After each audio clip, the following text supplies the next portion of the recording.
আসসালামু আলাইকুম। আলহামদুলিল্লাহ ওয়াহদা ওয়াসসালাতু ওয়াসসালামু আলা মান লা নাবিয়্যা বা'দা। সম্মানিত দর্শক মণ্ডলী, আপনাদের পক্ষ থেকে একটি গুরুত্বপূর্ণ জিজ্ঞাসা, একই মসজিদে একাধিকবার জুমার সালাত আদায় করা যাবে কি না। জিজ্ঞাসাকারী আহসান হাবিব, যশোর। তো অতীব গুরুত্বপূর্ণ জিজ্ঞাসা। যেমনভাবে ঈদের মাঠে একাধিক সালাত আদায় করা হচ্ছে, তাহলে কি জুমা মসজিদেও একাধিক জামাত হতে পারে? জি না, এক মসজিদে একাধিক জুমার সালাত হবে না। যদি মানুষ করে থাকে তাহলে তা ভুল হবে। কেননা নবী রাসূল সাহাবী তাবেঈগণ থেকে একই মসজিদে একাধিক জুমার সালাত আদায় করার কোনো প্রমাণ নেই। জুমার সালাত আদায়ের জন্য নির্ধারিত সময় রয়েছে, জুমার সালাত আদায়ের জন্য খুতবা রয়েছে, জুমার সালাত আদায়ের জন্য ব্যাপক ব্যবস্থাপনা রয়েছে। সেইটা ওইভাবেই আদায় করতে হবে যেভাবে রাসূল সাল্লাল্লাহু আলাইহি সাল্লাম আদায় করেছেন।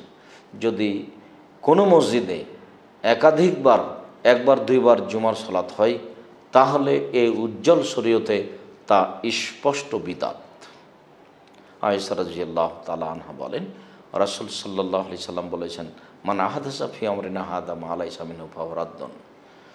যে রাসূল সাল্লাল্লাহু আলাইহি সাল্লাম বলেছেন, আমার এই শরীয়তে কেউ যদি ইবাদতের নামে নতুন কিছু চালু করে তাহলে তা প্রত্যাখ্যান হবে, তা বিদআত।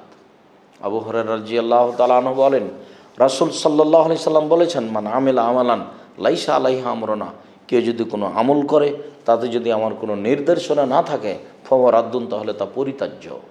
যেহেতু আল্লাহ রাসূল থেকে, সাহাবীগণ থেকে, তাবেঈগণ থেকে, তাবেগণ থেকে এরকম কোনো প্রমাণ নেই যে এক মসজিদে একাধিকবার জুমার সালাত হয়েছে, অতএব এই উজ্জ্বল শরীয়তে এটা স্পষ্ট বিদআত, তা পরিত্যাজ্য, তা পরিহার করতেই হবে, এবং যারা করছে তারা গুনাহগার হবে, এ কথাই ঠিক। বরং এমন মানুষকে বিচারের মাঠে রাসূল সাল্লাল্লাহু আলাইহি সাল্লাম বলবেন, এসব সেই মানুষ যারা আমার দ্বীনের পরিবর্তন ঘটিয়েছে, অতএব সোহগান লেমান গাইয়ারা বাদি, আমার পরে যারা আমার শরীয়তের নিয়মের পরিবর্তন করেছে তারা আজকে দূর হোক, তারা আজকে ধ্বংস হোক, তারা আমার এখান থেকে সরে যাক, এ বলে তিনি তাদেরকে ধমকে সরিয়ে দিবেন, যা বুখারী মুসলিমের হাদিস দ্বারা প্রমাণিত হয়। সম্মানিত দর্শক মণ্ডলী, বিষয়টি আপনারা বিস্তারিতভাবে দেখতে চাইলে ফাতোয়া লাজনা দায়েমা ৮ম খণ্ড ২৬২ পৃষ্ঠায় আমরা যেভাবে ওখানে স্পষ্ট করেছে, আমরা নিয়মিত বিষয়টি এভাবেই স্পষ্ট করছি।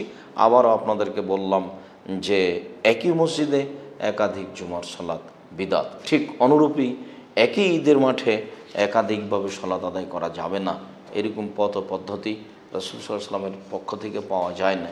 ঈদের মাঠ পৃথক করে নিতে হবে, না হয় বড় করতে হবে, যে কোনো ভিন্ন জায়গায় পড়তে হবে। একটা নির্ধারিত সময় আছে না ঈদের সালাতের জন্য? সূর্য ওঠার সাথে সাথে আল্লাহ রাসূল সময় উল্লেখ করেছেন।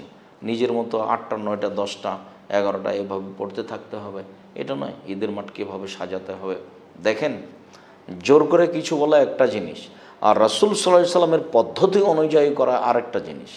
রাসূল সাল্লাল্লাহু আলাইহি সাল্লামের পদ্ধতি অনুযায়ী করা মানে আমি আল্লাহ রাসূলকে আমলে বাস্তবায়ন করি, ভালোবাসি, এটাই হলো মূলত ভালোবাসা। আর নিজে থেকে জোর করে ভালোবাসা দেখাবো যা পদ্ধতি নয়, তাতে আসলে ভালোবাসা পাওয়া যাবে না, তাতে আল্লাহর সন্তুষ্টিও পাওয়া যাবে না, বরং তা হবে বিদআত, বরং তার জন্য ফলাফল হবে পরকালে ভয়াবহ।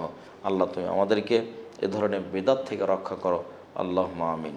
আশা যে সম্মানিত দিনী ভাই বোন বিষয়টি আপনাদের কাছে খুব স্পষ্ট হয়েছে। আল্লাহু আ'লাম বিস-সাওয়াব।